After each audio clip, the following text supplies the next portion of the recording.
Bonjour, voici une nouvelle de Guy de Maupassant, histoire vraie.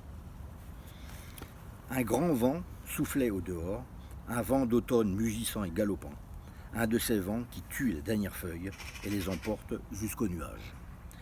Les chasseurs achevaient leur dîner, encore bottés, rouges, animés, allumés. C'étaient de ces demi-seigneurs normands, mi-aubereaux, mi-paysans, riches et vigoureux, taillés pour casser les cornes des bœufs lorsqu'ils les arrêtent dans les foires. Ils avaient chassé tout le jour sur les terres de Maître Blondel, le maire d'Éparville, et ils mangeaient maintenant autour de la grande table, dans l'espèce de ferme château dont étaient propriétaires leur hôte.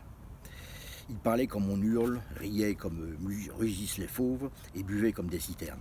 Les jambes allongées, les coudes sur la nappe, les yeux luisants sous la flamme des lampes chauffées par un foyer formidable qui jetait au plafond des lueurs sanglantes. Ils causaient de chasse et de chiens. Mais ils étaient à l'heure où d'autres idées viennent aux hommes à moitié gris, et tous suivaient de l'œil une forte fille aux joues rebondies qui portait au bout de ses poings rouges les larges plats chargés de nourriture.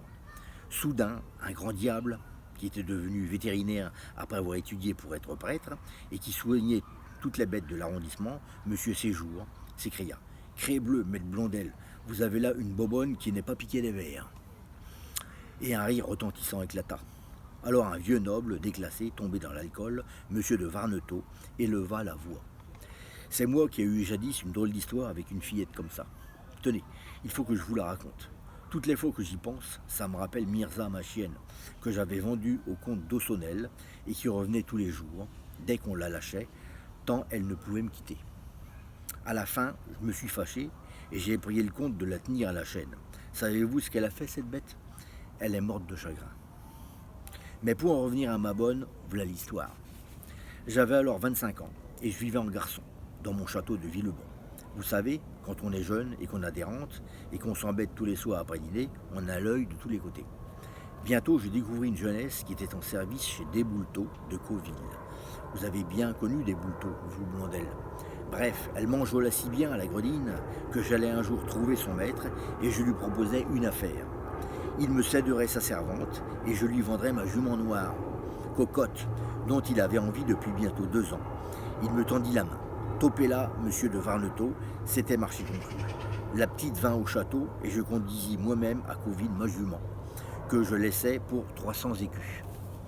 Dans les premiers temps, ça alla comme sur des roulettes. Personne ne se doutait de rien. Seulement Rose m'aimait un peu trop pour mon goût. Cet enfant-là, voyez-vous, ce n'était pas n'importe qui. Elle devait avoir quelque chose de pas commun dans les veines. Ça venait de quelque fille qui aurait fauté avec son maître. Bref, elle m'adorait. C'était des cajoleries, des mamours, des petits noms de chiens. Un tas de gentillesse à me donner des réflexions. Je me disais, faut pas que ça dure ou je me laisserai prendre. Mais on ne me prend pas facilement, moi. Je ne suis pas de ceux qu'on enjôle avec 2 baisers. Enfin, j'avais l'œil, quand elle m'annonça qu'elle était grosse. Pif, pan, c'est comme si on m'avait tiré 2 coups de fusil dans la poitrine. Et elle m'embrassait, elle riait, elle dansait, elle était folle, quoi. Je ne dis rien le premier jour, mais la nuit, je me raisonnais. Je pensais, ça y est, mais il faut parer le coup et couper le fil. Il n'est que temps. Vous comprenez, j'avais mon père et ma mère à Barneville et ma sœur mariée au marquis d'Ispard à Rollebec, à 2 lieues de Villebon. Pas moyen de blaguer. Mais comment me tirer d'affaire? Si elle quittait la maison, on se douterait de quelque chose et on jaserait. Si je la gardais, on verrait bientôt le bouquet. Et puis, je ne pouvais pas la lâcher comme ça. J'en parlais à mon oncle, le baron de Creteuil, un vieux lapin qui en a connu plus d'une, et je lui demandais un avis. Il me répondit tranquillement, il faut la marier, mon garçon. Je fis un bond. La marier, mon oncle, mais avec qui? Il haussa doucement les épaules. Avec qui tu voudras, c'est ton affaire, et non la mienne. Quand on n'est pas bête, on trouve toujours. Je réfléchis bien 8 jours à cette parole, et je finis par me dire à moi-même, il a raison, mon oncle. Alors je commençai à me creuser la tête, et à chercher. Quand un soir, le juge de paix, avec qui je venais de dîner, me dit « Le fils de la mère Paumelle vient encore de faire une bêtise. Il finira mal, ce garçon-là. Il est bien vrai que bon chien chasse de race. Cette mère Paumelle était une vieille rusée dont la jeunesse avait laissé à désirer. Pour un écu, elle aurait vendu certainement son âme et son garnement de fils par-dessus le marché.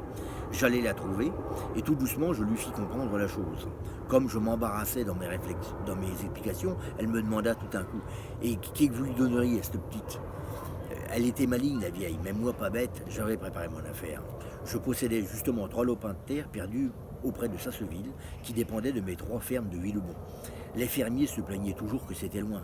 Bref, j'avais repris ces 3 champs, 6 à grand tout, et comme mes paysans criaient, je leur avais remis, pour jusqu'à la fin de chaque bail, toutes les redevances en volaille. De cette façon, la chose passa. Alors, ayant acheté un bout de côte à mon voisin, M.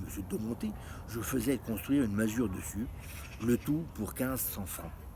De la sorte, je venais de constituer un petit bien qui ne me coûtait pas grand-chose, et je le donnais en dos à la fillette. La vieille se récria. Ce n'était pas assez, mais je tins bon, et nous nous quittâmes sans rien conclure. Le lendemain, dès l'aube, le gars vint me trouver. Je ne me rappelais guère sa figure. Quand je le vis, je me rassurais. Il était pas mal pour un paysan, mais il avait l'air d'un rude coquin. Il prit la chose de loin, comme s'il venait acheter une vache. Quand nous fûmes d'accord, il voulut voir le bien, et nous voilà partis à travers champs. Le gredin me fit bien rester 3 heures sur les terres. Il les arpentait, les mesurait, on prenait des mottes qu'il écrasait dans ses mains, comme s'il avait peur d'être trompé sur la marchandise. La masure n'étant pas encore terminée, il exigea de l'ardoise au lieu de chaume, parce que cela donne moins d'entretien. Puis il me dit, « Mais le mobilier, c'est vous qui le donnez ?»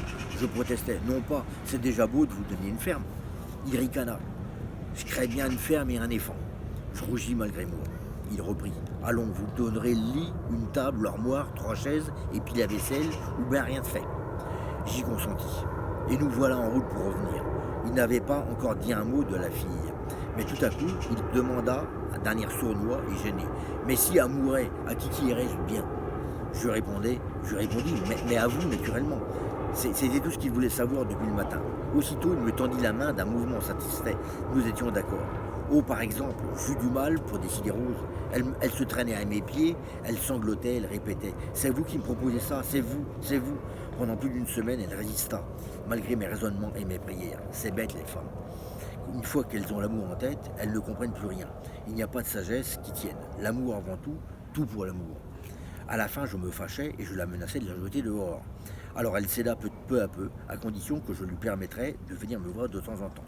Je la conduisis moi-même à l'hôtel, je payais la cérémonie, j'offrais le dîner à toute la noce, je fis grandement les choses, enfin. Puis, bonsoir mes enfants. J'allais passer 6 mois chez mon frère en Touraine. Quand je fus de retour, j'appris qu'elle était venue chaque semaine au château me demander. Et j'étais à peine arrivé depuis 1 heure que je la vis entrer avec un marmot dans ses bras. Vous me croirez si vous voulez, mais ça me fit quelque chose de voir ce mioche. Je crois même que je l'embrassais. Quant à la mère, une ruine, un squelette, une ombre, maigre, vieillie, bigre de bille, ça ne lui allait pas le mariage. Je lui demandais machinalement, « Es-tu heureuse ?» Alors elle se mit à pleurer comme une source avec des hoquets, des sanglots, et elle criait, « Je ne peux pas, me passer de vous maintenant, j'aime mieux mourir, je ne peux pas. » Elle faisait un bruit du diable, je la consolais comme je pus, et je la reconduisis à la barrière. J'appris en effet que son mari la battait, et que sa belle-fille, sa belle-mère, lui rendait la vie dure, la vieille chouette. 2 jours après, elle revenait. Elle me prit dans ses bras, elle se traîna par terre. « Tuez-moi, mais je ne veux pas retourner là-bas. » Tout à fait ce qu'aurait dit Mirza si elle avait parlé. Ça commençait à m'embêter, toutes ces histoires, et je filais pour 6 mois encore. Quand je revins, j'appris qu'elle était morte 3 semaines auparavant. Après être revenu au château tous les dimanches, toujours comme Mirza. L'enfant était mort 8 jours après. Quant au mari, le madré coquin, il héritait. Il a bien tourné depuis, paraît-il, il est maintenant conseiller municipal.